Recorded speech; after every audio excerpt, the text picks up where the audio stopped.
Welcome sa another vlog. Ang gagawin ko ngayon ay magpapalit ako ng tail light. Okay, yung tail light na to ay una gumagana. Bigla na lang siyang nawala. So may napansin ako. Ayan, titigan yung mabuti. Binahayan siya ng langgam. Ayan o. Gumagalaw-galaw siya.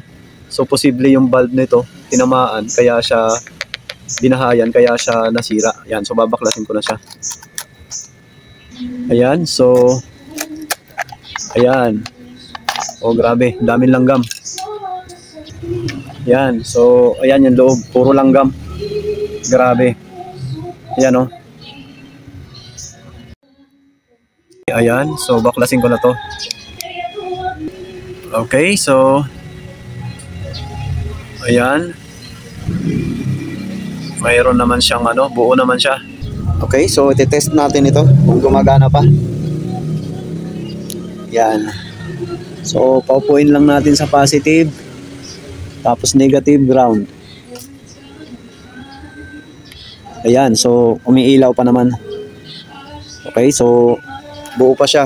Nilinis ko na siya. Pinaghiwalay ko lang to. Nilinis ko na. Ayan. Medyo may lamat lang siya pero pwede pa.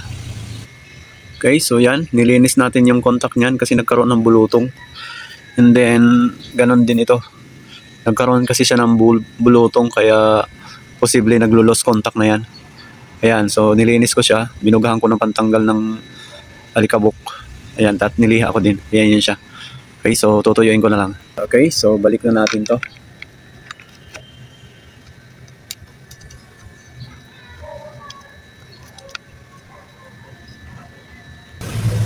Okay, so balik ko na siya. Ayan. Yun. Okay. Okay na. So, punasan ko na lang. Okay. So, ayan. Okay na siya. Okay. So, tip lang sa mga ibang nakamotor. Huwag nyo mahayaan na yung tail light na to walang ilaw. Kasi yung nasa unahan nyo, walang problema. Pero yung nasa likuran, lalo pag kurbada at yung mga area sa mga walang ilaw, napaka-importante po nito. Dahil ang driver nakatingin niya sa ilaw lang. Pag matuli ng mabibilis ang takbo, dito po nakatingin ang pag walang ilaw, ang iniisip nila wala hataw, kaya yung iba nabubundol kasi may ilaw sa unahan, lalo sa mga probinsya, dito sa likuran wala.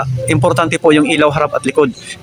Kaligtasan mo dito ang malililigtas at yung sasakyan na nasa likod mo at yung nasa harap mo. So ganun po ka-importante. Huwag pabayaan ng ilaw na wala o kung mayroon mang problema, linisin lang yung contact o di magpalit ng bulb.